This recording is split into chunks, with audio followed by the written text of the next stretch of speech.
estamos justamente, estamos esperando porque como el programa ahora también se pasa a través del Facebook. Mm. El profesor,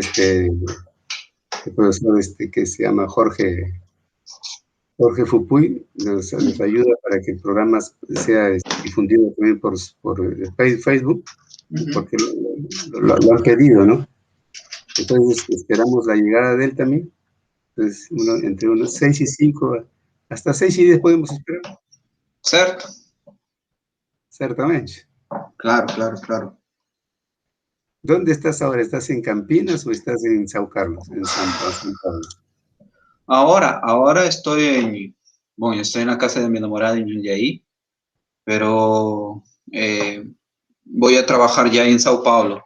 Ya está todo listo para comenzar a trabajar en la Universidad de Sao Paulo. Ya habilitaron los laboratorios, ¿no? Porque me dijeron que habían estado cerrados también la universidad, ¿no? Por el problema de la pandemia. Sí. Estuve en Sao Carlos un tiempo, pero en enero, terminando un proyecto.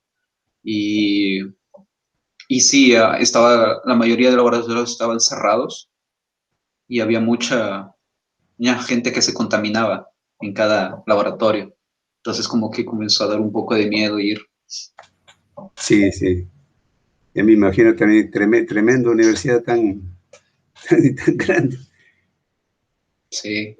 ¿Lo viste a Edgar ahí en Sao Paulo? No, aún no, solamente conversamos por WhatsApp. No, la verdad, eso de ir a Sao Paulo recién aconteció este mes, ¿no? Entonces está programado para yo comenzar recién en mayo. ¿Entiendes? Ya. Pero ya estoy trabajando junto con ellos, ¿no? El laboratorio ya es en mayo, pero ya estoy trabajando de manera remota, ¿sabes? Sí, Diseñando sí. los primers, ¿no? Dando orientación, esas cosas.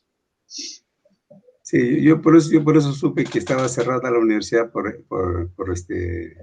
Edgar, por Edgar, ¿no? Edgar y también por Guillermo, ¿no? Que también están allá en Sao Paulo. sí.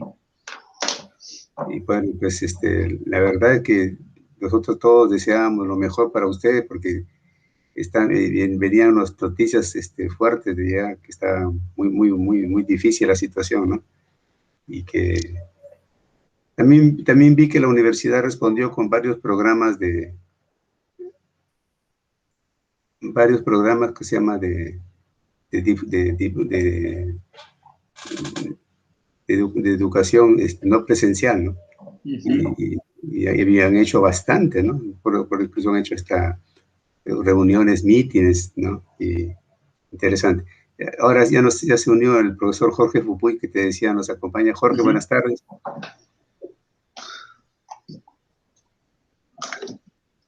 Parece que no nos escucha, Jorge. Profesor Pedro, ¿qué tal? Jorge, muchas gracias. Justamente estamos con Edwin, Sí, que es el... no se preocupe, estoy atento para poder transmitir. Buenas tardes, buenas tardes. Sí, Buenas tardes, profesor. Todavía estamos en las previas y una vez que ya contemos No hay problema. Sí. Le estaba diciendo a Edwin que justamente contamos con tu apoyo para que el programa llegue. Con todo gusto, no hay problema en ese sentido. Así que a la espera que empiece nomás y yo ya estoy transmitiendo en el Facebook. Ok, muchísimas gracias, Jorge, muchísimas Listo, gracias. ya, profesor Pedro. Listo, Edwin. Qué bien que se haga estas conferencias, ¿no? Sí. Bueno, no sé si te recuerdas que cuando yo tenía a cargo el viernes científico, también hacíamos charlas y bueno, nosotros no vimos, Marco Mechán nos pidió algunas veces también a Percy, que se grabaran se grabaran las conferencias y después se reprodujeran, ¿no? Pero en realidad esta pandemia nos abrió más como dicen, nos abrió los ojos más para poder ver que se puede hacer más, o sea, en el futuro cuando pase la pandemia, yo creo que el recuerdo que se va a quedar y se va a usar va a ser este sistema de divulgación de la ciencia, ¿no? Exacto. Y también recibir el apoyo de nuestros egresados como ustedes aquí para que brinden su apoyo de contribuir a la capacitación de sus colegas también, ¿no? No, y es interesante porque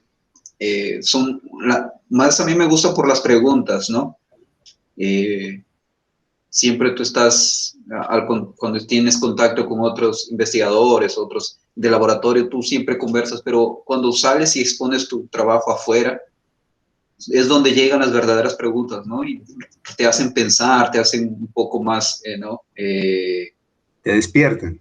Despierta mucho, mucho. O sea, te dice, es verdad, ¿por qué no pensé en esa parte? Entonces regresas nuevamente al laboratorio y a responder, intentar responder eso.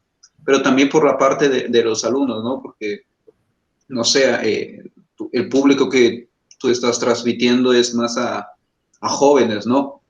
Que recién están conociendo, ¿no? Que están conociendo, que tienen aspiraciones sobre la ciencia y esas cosas. Y es bueno también que ellos vean que es posible, que no es nada del otro mundo, pero que se invierte mucho tiempo y esas cosas, ¿no? Ahora es interesante, como te decía, porque al comienzo, por ejemplo, nosotros nos sentíamos un poco preocupados, o mejor dicho, tristes, porque teníamos 6, 8 o 10 que habían entrado que se llama, a la charla, ¿no? Pero en realidad, vía Face, habían como 200 o 100 contactados, y cuando terminaba la semana, el video había sido reproducido por 500 veces. Uh-huh. Entonces, en realidad hay personas que en el momento no te pueden escuchar, ¿no? Pero dicen, yo sé que lo han grabado, y van y buscan y te escuchan ya después de 2 o 3 horas, ¿no? Y esa es la ventaja de dar una charla vía virtual, ¿no? Exacto, exacto. Yo también participo en otras charlas, pero no puedo porque esas son grabadas en Inglaterra, por ejemplo, en el horario de Inglaterra en la mañana, ¿cierto? Ahí después tú no puedes verla, pero está grabada en YouTube. Entonces tú vas, despiertas ya con un café, ya vas viendo nuevamente la presentación. Y eso es chévere, ¿no? Chévere. Yo hace poco, no sé si también te llegaría la invitación de Frontier sobre un ciclo de charlas para, ellos le llaman de impacto en el proceso educativo. Y la idea más o menos yo asistí a una charla de un profesor, David Christensen, en el que habló sobre algo que dijo, algo que te dan para pensar, ¿no? Dice, por ejemplo, ¿qué le estamos enseñando? ¿Qué le estamos enseñando a nuestros hijos? Dice, ¿no? Preguntó él. Y la respuesta le dice, bueno, los hijos les estás enseñando, les das cultura, les enseñas arte, todo. Y él dijo, bueno, ante todas estas cosas que supuestamente estamos enseñando, pero no les hemos enseñado a defender el planeta, no les hemos enseñado a cuidar el planeta, y prueba de ello es que hay una alta contaminación. Mira cómo están los mares, mira cómo están los ríos, está el planeta contaminado. ¿Qué les hemos enseñado? Uh-huh. O sea, como él dice, ¿para qué los educamos? Y esa pregunta, sí que dio, con esa respuesta, hizo estremecer a la gente que estaba ahí, ¿no? Así como, decir, ¿qué le enseño yo a mi hijo sobre el planeta en el que vivimos, ¿no? En el que estamos como huéspedes? O sea, no les enseñamos nada para cuidar el planeta. Interesante, mi Exacto. opinión. Es interesante también verlo desde ese punto de vista, ¿no? De la educación a la familia. Porque todo lo dejan a la educación con los maestros, ¿no? Y nada a través de la familia.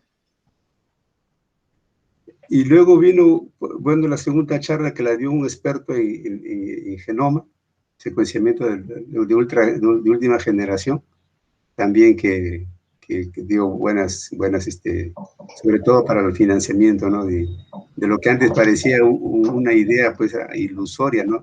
Secuenciar y tener datos para trabajarlo, ¿no? Las facilidades que se dan ahora para eso. Edgar, Edwin, creo que puedes comenzar. Ya Ya, tenemos. déjame hacer ok, vamos a hacer un test si estoy presentando, ¿no? Déjame ver. Ya, listo. Ya, ok.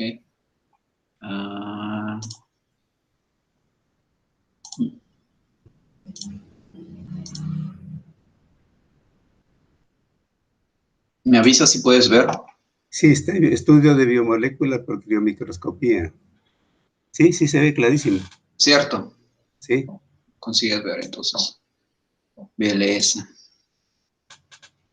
Tú, yo y ahí. Ok. Entonces, voy a comenzar.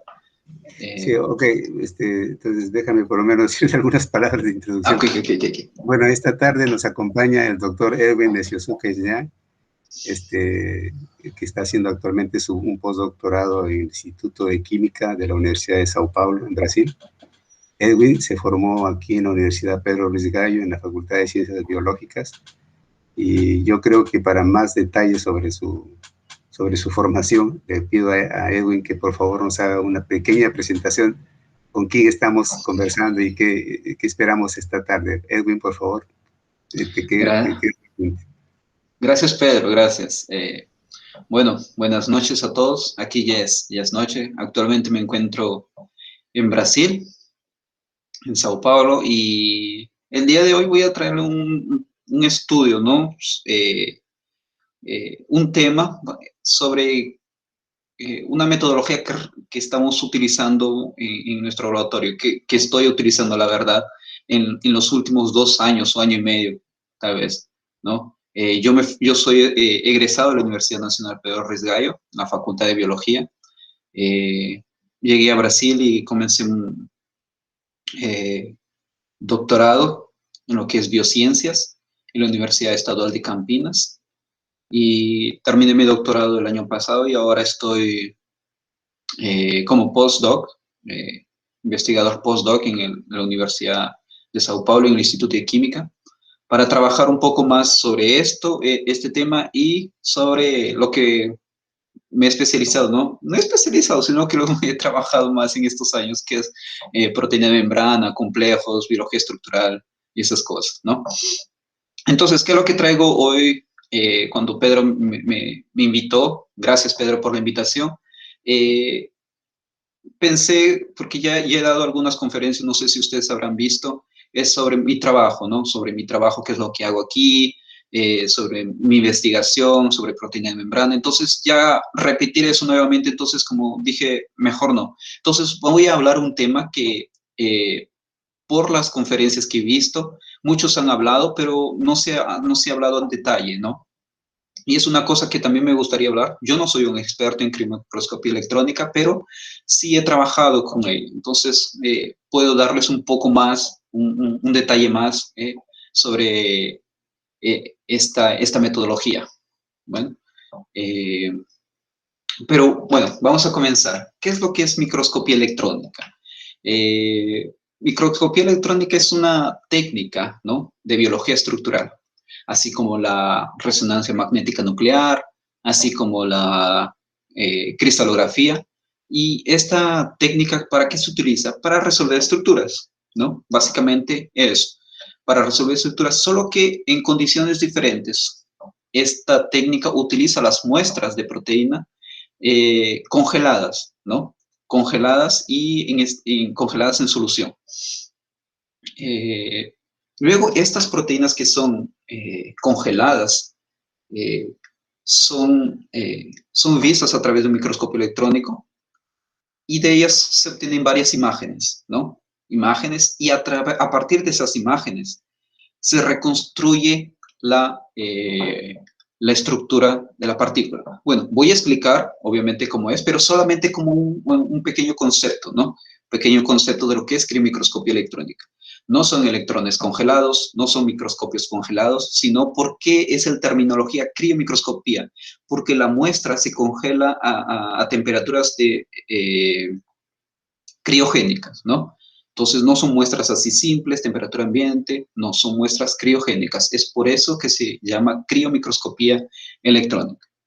Bueno, primero, claro, debemos comenzar que esta técnica ganó, ¿no? Fue acreedora del Premio Nobel en 2017 y se otorgó esto a 3 investigadores, a Jacques Dubochet, Joachim Frank y Richard Henderson, ¿no?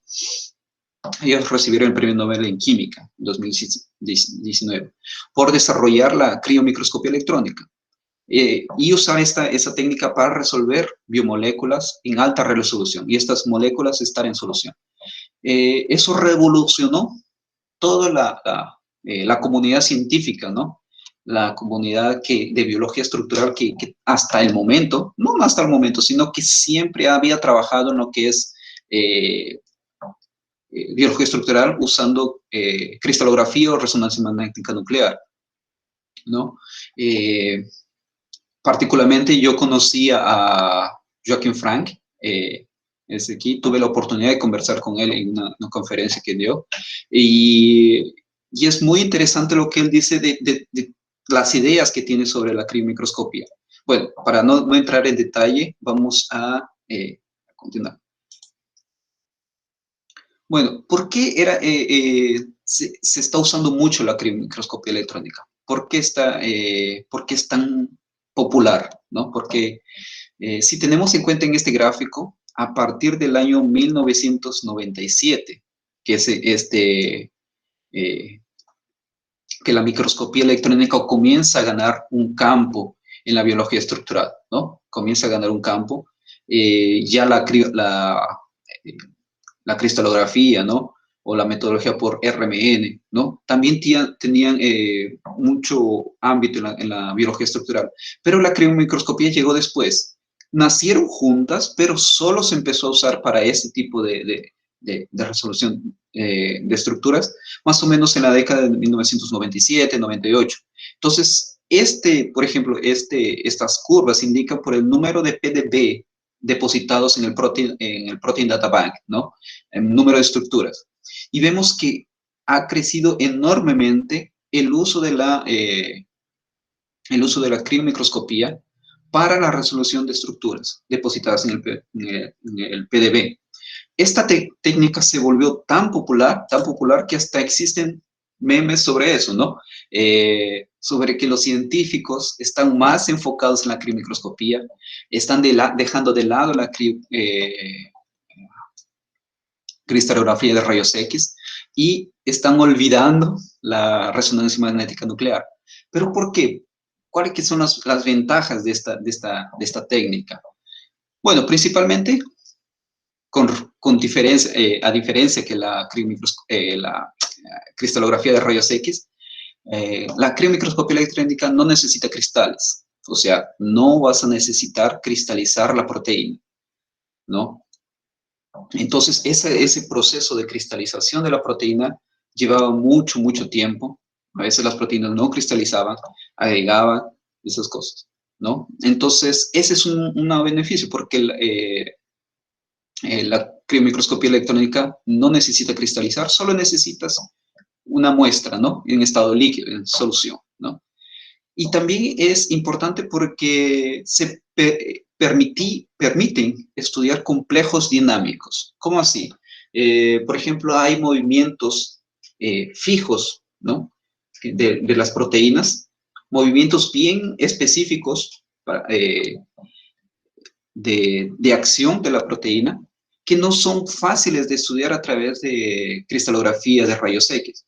Entonces, a través de la criomicroscopía electrónica se puede encontrar las diferentes fases si utilizamos un real-time resolve, ¿no? Después voy a hablar sobre eso. Puedes ver que si colocas un sustrato en la proteína, esta proteína se va a cambiar de conformación. Si es que cambia de conformación, tú en la criomicroscopía vas a conseguir observar eso. Entonces, esa es otra ventaja que te da la criomicroscopía electrónica. La otra ventaja que solo coloqué 3, ¿no? Es la pequeña cantidad de muestra, ¿no? Por ejemplo, para tener una idea, solo necesitas 3 microlitros. 3 microlitros para preparar una muestra de cryo-EM, ¿no? De criomicroscopía electrónica. Además, no la necesitas muy concentrada. Vemos que para cristalografía o RMN necesitas una proteína muy concentrada, ¿no? 3, 4, 5 miligramos por ml. Aquí necesitas 0.1, 0.2 o 0.3 miligramos por ml. Ni siquiera 1, a veces ni siquiera 1 miligramo por ml.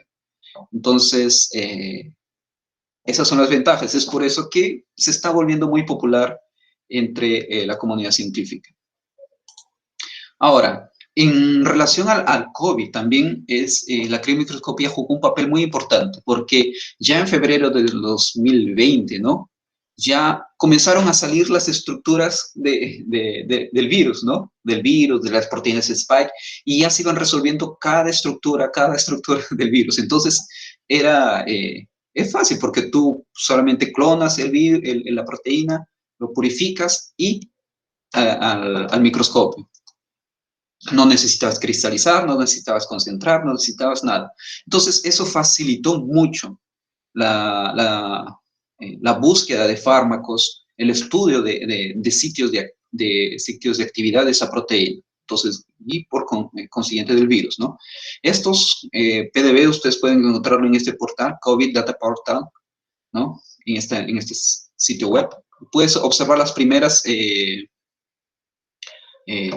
estructuras. Y ustedes ven que la resolución no es mala, ¿no? 2.9, 3.46 se acerca mucho a lo que es cristalografía de rayos X, ¿no? Ahora, tú dirás, Edwin, pero ya, vamos entrando un poco más a lo que es criomicroscopía electrónica. Aún no hemos comenzado, ¿no? ¿Qué es un microscopio electrónico? ¿Qué es la microscopía electrónica? Bueno, es un tipo de microscopio especial, ¿no? Que usa un haz de electrones y que son acelerados, ¿no? Esos haces de electrones son acelerados y que estos haces de electrones son usados como fuente de iluminación.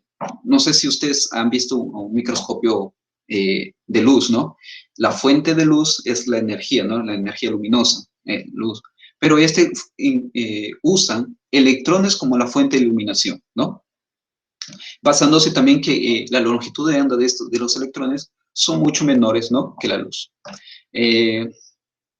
Y al usar estos microscopios electrónicos, como todo microscopio electrónico, como todo microscopio, se forman imágenes, ¿no? Ustedes ven imágenes. Esas imágenes son formadas porque se forman por el uso controlado de electrones, ¿no? En vacuum. Esos electrones tienen que estar en vacuum.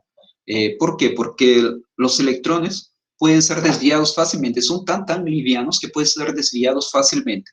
Entonces necesitan un vacuum que los mantenga en una sola dirección. Además usa lentes y esas cosas, ¿no? Pero después lo vamos a ver en un gráfico. Y que también estas imágenes son capturadas en una pantalla fluorescente, ¿no?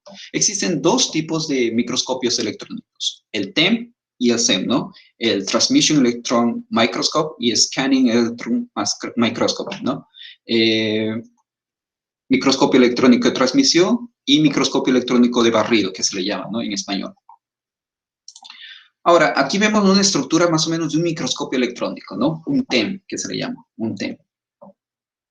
Ahora, ustedes pueden ver aquí, ¿no? Un cañón de electrones, ¿no?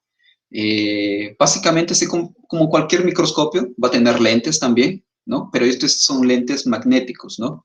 Que van a mantener los electrones desde aquí, que son acelerados. Primero los electrones son acelerados y disparados en esta dirección, ¿no? Estos condensadores, estos lentes van a mantener esos electrones y estos dentro de un vacuum van a evitar que estos electrones se dispersen, ¿no? Y que sigan el camino hacia la muestra, ¿no? Esta es la muestra, el espécimen, esta es la muestra.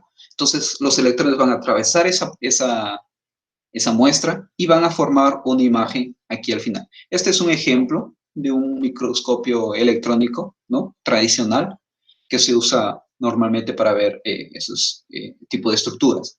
Pero, ¿qué imágenes podemos ver? Por ejemplo, aquí vemos una imagen del SARS-CoV-2, ¿no? El virus. Podemos ver estructuras, pequeñas estructuras como virus, ¿no? Este virus puede ser observado fácilmente por un microscopio de transmisión. Ahora, veamos lo que es un microscopio de barrido.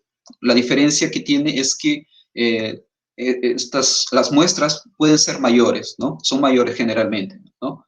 Y este es un ejemplo de un tipo de microscopio de barrido, pero que no vamos a entrar más en detalle porque nos importa un microscopio electrónico de transmisión, ¿no? Aquí vemos unas imágenes de lo que se puede hacer con un microscopio electrónico de barrido. Ustedes ven aquí una célula infectada con SARS-CoV-2. Entonces, ven la diferencia. Con uno de transmisión tú consigues ver en detalle el virus, pero con uno de barrido puedes ver la superficie de una muestra mucho mayor, ¿no? Puedes ver inclusive los virus, pero no en detalle. Esa es la diferencia entre estos dos tipos de microscopio.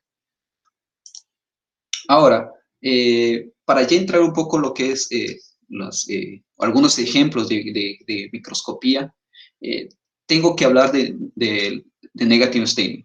Negative staining es una técnica rápida, ¿no? y directa que se utiliza para obtener imágenes en resolución nanométricas. No es tanta la resolución, pero es un paso obligado antes de ir para la criomicroscopía electrónica, ¿no?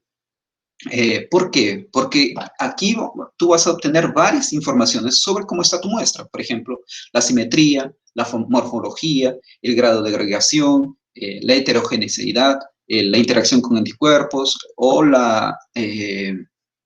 los complejos de gran orden, ¿no? Pero ¿cómo así, Edwin? ¿De qué se trata? Este negative staining va a cubrir tu proteína, la va a cubrir, y tú no vas a llegar al detalle qué es lo que hay internamente de esa proteína, ¿no? Tú la vas a ver solo por fuera. Es como el líquido va a estar afuera de la superficie, va a cubrir la superficie, y tú vas a ver solamente lo que hay por fuera, ¿no? Lo que hay por fuera. Y tú vas a ver, a partir de eso te va a dar muchos detalles. Aquí tengo, por ejemplo, una micrografía de un proyecto que estamos trabajando junto con los investigadores de Chile. Es sobre complejos grandes. No coloco el nombre porque aún estamos trabajando con eso, ¿no? Ya tenemos los primeros resultados, entonces lo coloqué complejos grandes, que son más o menos de 1.3 megadalton, ¿no? Megadalton son grandes, ¿no? Son proteínas gigantes. Entonces, ustedes pueden ver que esta es un negative staining, una tinción negativa, que se le llama, ¿no? En español. Ustedes ven estos cilindros, ¿no? Pareciendo a cilindros, ¿no? Parecen cilindros. ¿Qué es lo que nos puede ver? Como les mencioné anteriormente, esta primera técnica de tú colocar un compuesto alrededor de esta proteína te va a dar cómo tu proteína se encuentra en la solución. Si tu proteína está bien concentrada, si la concentración es óptima, si tu proteína está agregada, si va a formar grumos, ¿no? O si es heterogénea o es homogénea. En este ejemplo es una micrografía excelente, ¿no? Es una micrografía nota 20. ¿Por qué? Porque tú puedes ver que está limpio, todo está limpio. Y tú puedes ver también que las partículas están separadas, ¿no? Están separadas, no están así, juntas una sobre otra, ¿no? Tú puedes ver separadamente. Y no hay ningún otro tipo de partícula. Y tú estás viendo círculos y cuadrados, ¿no? Una especie de cuadrado. Pero, ¿qué es eso? Es que la proteína está en varias posiciones, ¿no?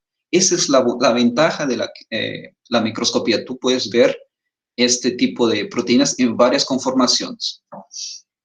Entonces, este tipo de negative staining es importante, es un paso importante. Nosotros ya lo hicimos. Entonces, el paso siguiente es criomicroscopía electrónica, que ya está siendo efectuado. No tengo imágenes sobre esa porque ya está en proceso, ¿ok? Pero después le voy a mostrar otros proyectos en los que estoy trabajando también. Pero bueno, vamos a después de ver que tu proteína está ok, la heterogeneidad está ok, no está agregando, y tú puedes ver claramente tu proteína, entonces es el momento de empezar la criomicroscopía. Aquí es donde empieza. Para la microscopía electrónica necesitamos primero la muestra, ¿no? La solución la muestra en solución. Necesitamos un tipo de grids, ¿no? Grids son como unas rejillas, ¿no? Rejillas, en donde se va a colocar nuestras muestras. La muestra se va a colocar en este grid. Después eso va a ser congelado, ¿no? Con una especie de un congelante a temperaturas criogénicas, ¿no? Y después va a ser observado usando el microscopio electrónico. Las imágenes que vamos a obtener del microscopio electrónico son tipo estas, ¿no? Es una micrografía. Este tipo de imágenes no se llaman imágenes, se llaman micrografías, ¿no? No se llaman fotos, se llaman micrografías. Entonces, hay que también es la nomenclatura correcta. Luego, estas van a ser analizadas a través de procesos computacionales, ¿no? Son procesos computacionales muy poderosos, ¿no? Para poder trabajar con estas imágenes. Y a partir de ahí se obtiene la estructura, ¿no? La estructura. Ahora, vayamos un poco más a fondo, un poco más en detalle qué es lo que acontece en la preparación de la muestra, ¿no? Aquí les había puesto aquí solamente un ejemplo, ¿no? Pero aquí es donde acontece. Existen dos tipos de preparación de muestra, uno en grid tradicional o es en time resolve preparation, ¿no? ¿Qué es lo que el método tradicional cuál es? Es solamente colocar una gota, ¿no? Porque el grid va a estar así, tú colocas la gota en esta posición, ¿no? Y el grid va a estar en esta posición. Tú la vas a colocar así, y luego van a estar dos blots, ¿no? Van a ser un blot. Este blot es ¿para qué? Para extraer el exceso de líquido de la muestra, ¿no? Tú vas a extraer el líquido de la muestra e inmediatamente va a ser congelado en este de aquí, ¿no? Tú ves blotting y esta parte de aquí es donde está el compuesto criogénico, donde tú vas a colocar el grid, ¿no? El grid va a estar, esta aguja, esta pinza que tú ves aquí, que se ve aquí, va inmediatamente después del blot, va a introducirse dentro de ese líquido, ¿no? El líquido es etano, ok, el líquido es etano, etano líquido, y alrededor es nitrógeno líquido, ok. Y existe otro tipo, como les mencioné anteriormente, tú puedes ver varias conformaciones. Aquí tú mezclas, ¿no? La proteína y el sustrato que tú quieras ver, o la actividad que tú quieras ver, lo que tú quieras ver, ¿no? Tú colocas las dos sustancias, ¿no? La proteína, y es como un spray hacia el grid. Entonces, cuando tú haces eso, tú vas a ver varias conformaciones de la proteína, desde el inicio hasta el final, desde cuando empieza la acción con el sustrato hasta que termina. Y finalmente también se introduce aquí en el etano líquido, ¿no? Y ese sí ya no necesita un blot porque ya el spray ya quita el exceso, no necesita quitar el exceso de líquido. Ahora vamos, este es otro ejemplo, ¿no? Este es el grid, para que no quede claro cómo es el grid. Este grid es un circular, existen dos tipos, este de tipo regular, este de tipo regular. Este de aquí se utiliza más en negative staining, este para criomicroscopía electrónica. Como les había mencionado, este es la gota, ¿no? Con las partículas, el blot y al etano líquido, ¿no? Y como les había mencionado, alrededor hay nitrógeno líquido para mantener la temperatura de este etano. Aquí vemos cómo se comporta, ¿no? Esta muestra en el grid, ¿no? Vemos una ampliación, vemos que aquí está el líquido, ¿no? Es un hielo, la verdad, es un hielo fino, ¿no? La verdad no es tan hielo, es un hielo que no llegó a ser cristal. Esa es la ventaja de tener este tipo, ¿no? Es un hielo que no es cristal, ¿no? Y tú ves aquí las partículas, ¿no? En dos tipos, normal y otra con grafeno, con otro compuesto que no voy a entrar en detalle, pero sirve para aumentar la resolución, ¿no? Generalmente cuando son proteínas pequeñas.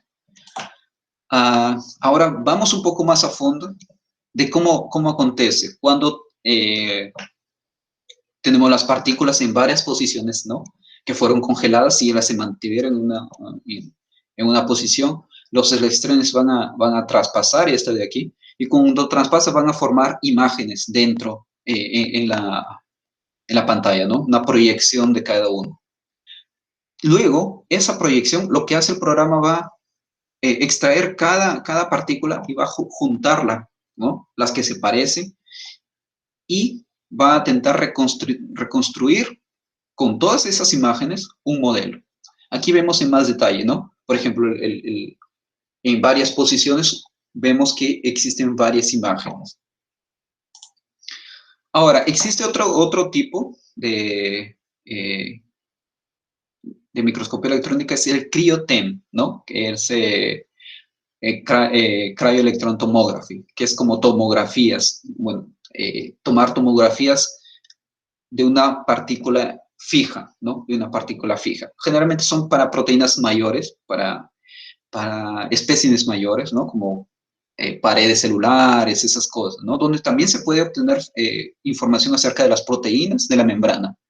Entonces, eso también sigue el mismo principio, solo que la proteína es estática y ustedes ven varias posiciones, varias fotografías, que también se utiliza para reconstrucción. La diferencia con la otra es que aquí tú tienes las proteínas en varias conformaciones. Aquí la tienes en una conformación, solo lo que cambia es el ángulo de en donde acontece, donde pasa el electrón.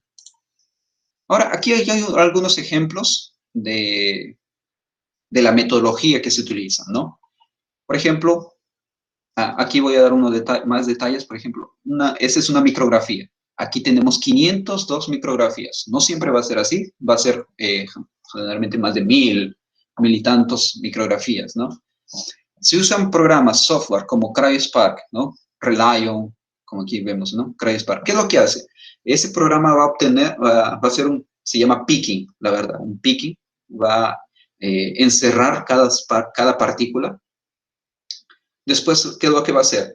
Las partículas que se parecen las van a agrupar, y eso se llama clasificación, two-day classification. Entonces, aquí vemos que han hecho dos veces una clasificación de las proteínas. Entonces, puedes ver al menos un poco cómo se está comportando la proteína.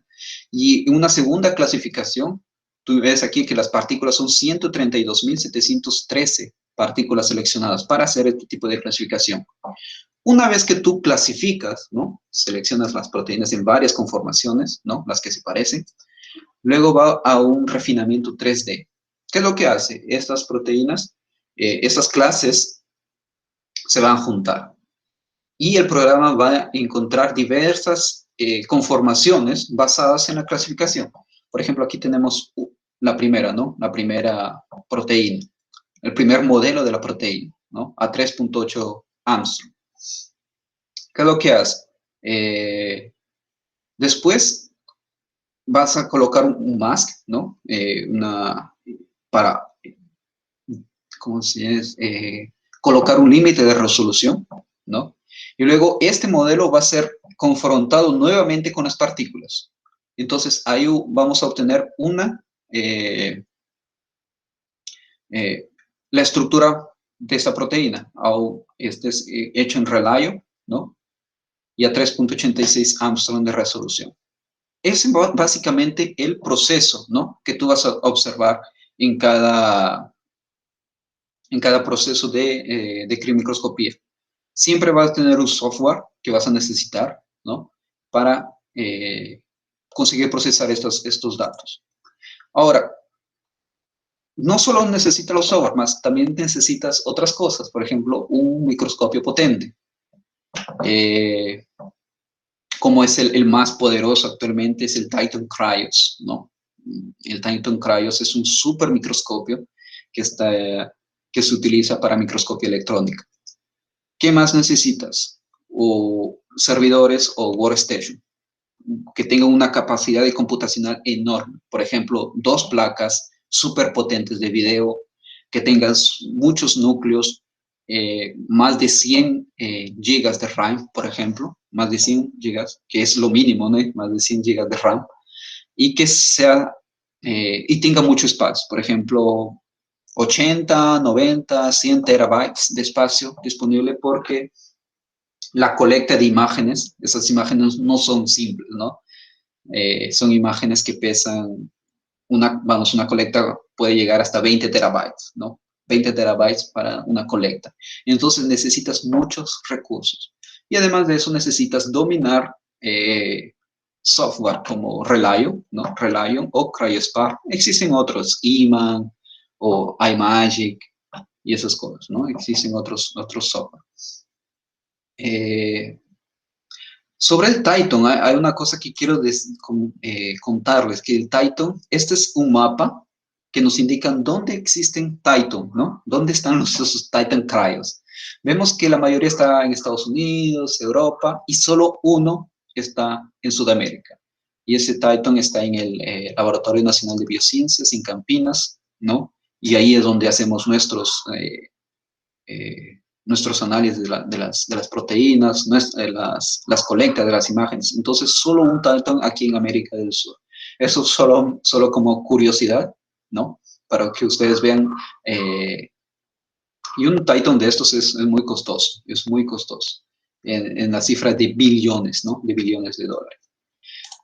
Bueno, ahora tú dices, Edwin, ya, una vez que tú resuelves tu estructura, ¿dónde la depositas? Generalmente se depositan, hay repositorios normales de PDB, pero también hay repositorios o bases de datos donde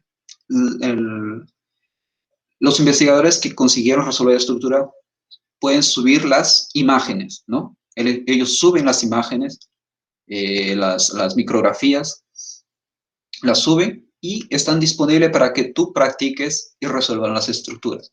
Entonces es una base de datos muy buena que te da varios parámetros, te da el paper que fue publicado, ¿no? Y que tú vayas trabajando. Y también eso da para que otros investigadores puedan aumentar la resolución que estas personas, estos investigadores han alcanzado, ¿no? Este es se llama NPR, ¿no? NPR es donde existen estas bases de datos. Ahora les voy a contar un poco sobre un proyecto que es lo que yo estoy trabajando, bueno, es sobre proteínas de membrana. Esto fue publicado el año pasado, donde trabajamos con unos especies de polímeros, ¿no? Para purificar una proteína de membrana. Obtuvimos buenas muestras, ¿no? De esta proteína en polímeros. Aquí viene, ¿no? Las dos negative staining que les comenté anteriormente, que tienes que hacer de por sí. Tienes que ver si la proteína está bien. Y después la criomicroscopía, ¿no? La imagen, ¿no? De criomicroscopía. Estas dos no fueron aquí en Brasil, fueron en Inglaterra, en la Universidad de Warwick hicimos uno, y en la Universidad de Leicester hicimos la criomicroscopía de esta proteína. Cuando hicimos la clasificación que les había mostrado, observamos que no conseguíamos diferenciar una cosa así. No era clara, ¿no? No era clara. ¿Por qué? Porque nuestra proteína no estaba diseñada para criomicroscopía y además era muy pequeña, ¿no? Pero sí llegamos a la conclusión que nuestra proteína, que hasta ahora no se sabe, ¿no? Hasta ahora es una proteína que varios investigadores están trabajando. Esta sería la primera evidencia que dice que esa proteína es un tetrámero, ¿no? Es más que un dímero.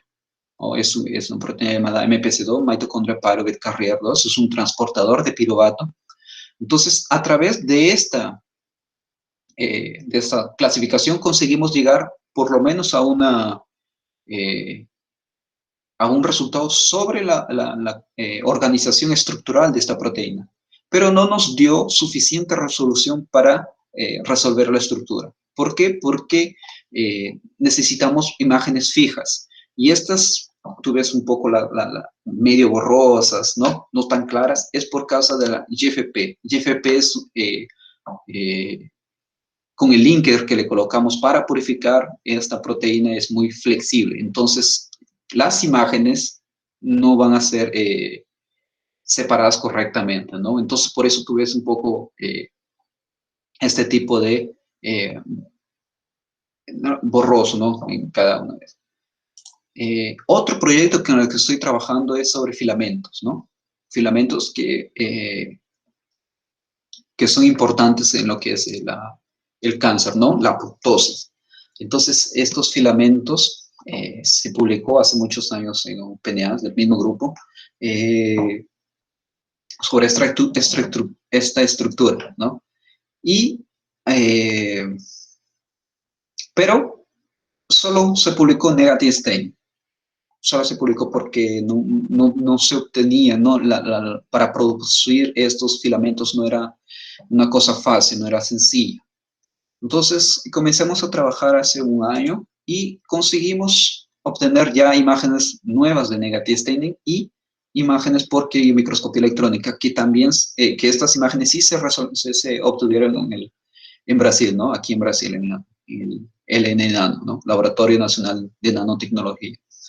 Entonces, aquí ya observamos por primera vez estos filamentos. Ustedes pueden ver aquí ese tipo de filamentos, ¿no? Y también algunos puntos, que es el filamento que se ha roto, ¿no? Se ha dispersado, la estructura se ha quebrado. Cuando hacemos una clasificación de 2D, conseguimos ver una muy buena clasificación. Este es usando el programa CryoSpark. Y finalmente un modelo, ¿no? Un modelo a 2D. Pero aquí tengo, bueno, creo que está aquí. Aquí no sé si ustedes pueden ver, ya es la estructura, ¿no? Que estamos resolviendo de este filamento. Esta es un octámero, pero obviamente aquí, si vemos aquí vamos a ver más octámeros así, formando un filamento. Entonces, este se obtuvo a 3.5 de Armstrong de resolución y ya estamos en la fase de resolver la estructura. Y eso es todo, ¿no? Eso es todo que yo traía para ustedes ahora. No fue mucho, pero como le dije, es para tener una idea más o menos de la técnica. Y si ustedes tienen alguna pregunta, estoy aquí a disposición para responder. Gracias. Muchas gracias, Edwin. Bueno, queda abierto para las preguntas que ustedes tengan. ¿Alguna inquietud, algún interés?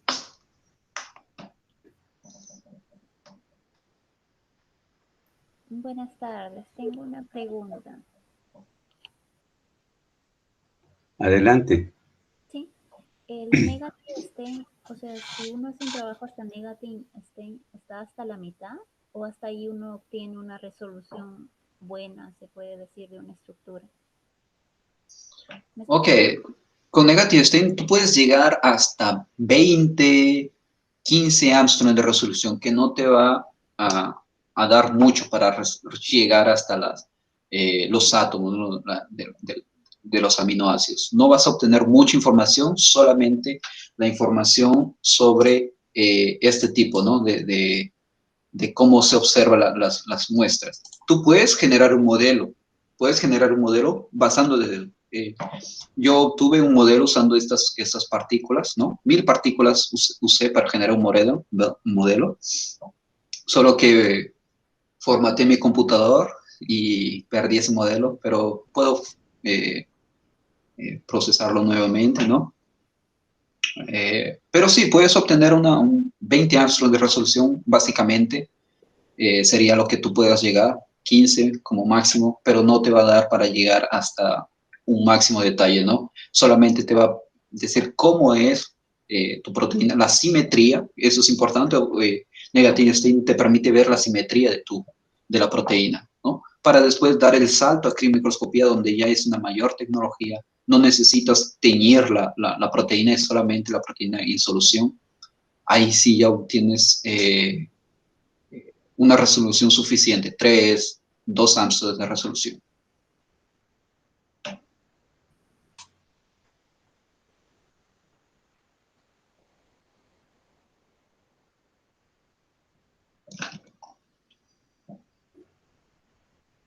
Más.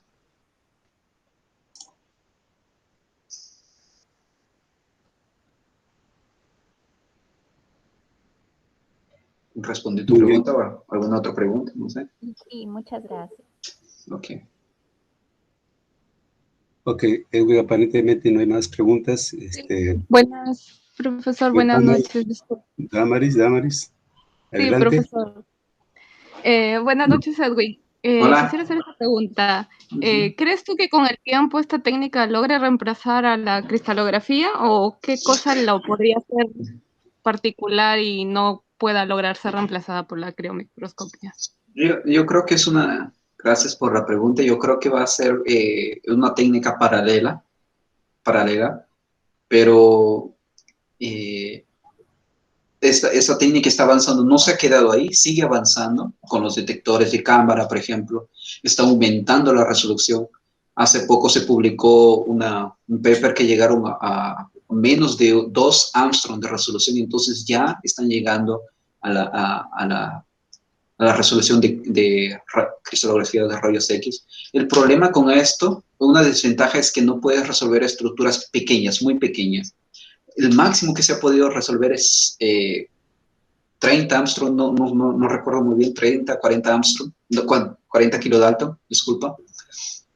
Lo que la cristalografía sí consigue, ¿no? Puedes resolver porciones pequeñas, pero en contraparte tú no puedes resolver complejos gigantes con cristalografía, lo puedes resolver con criomicroscopía electrónica. Entonces son dos técnicas paralelas, aunque la mayoría de proteínas están en intermedio, ¿no? Y como no se necesita utilizar cristalización, se están yendo directamente a criomicroscopía electrónica sin necesidad de cristalizar. Entonces, es una técnica paralela, ¿no? Que está ganando más adeptos, ¿no?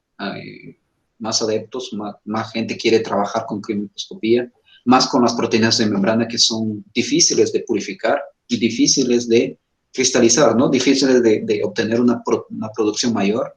Entonces, proteína de membrana, tú obtienes una pequeña cantidad para que trabajas mucho para obtener una pequeña cantidad y esta técnica te permite con una pequeña cantidad resolver la estructura. Entonces, es por eso que más gente se está yendo a criomicroscopía, pero no creo que no creo que la cristalografía se deje de lado. No creo. Creo que es una base de técnicas paralelas, complementarias, así.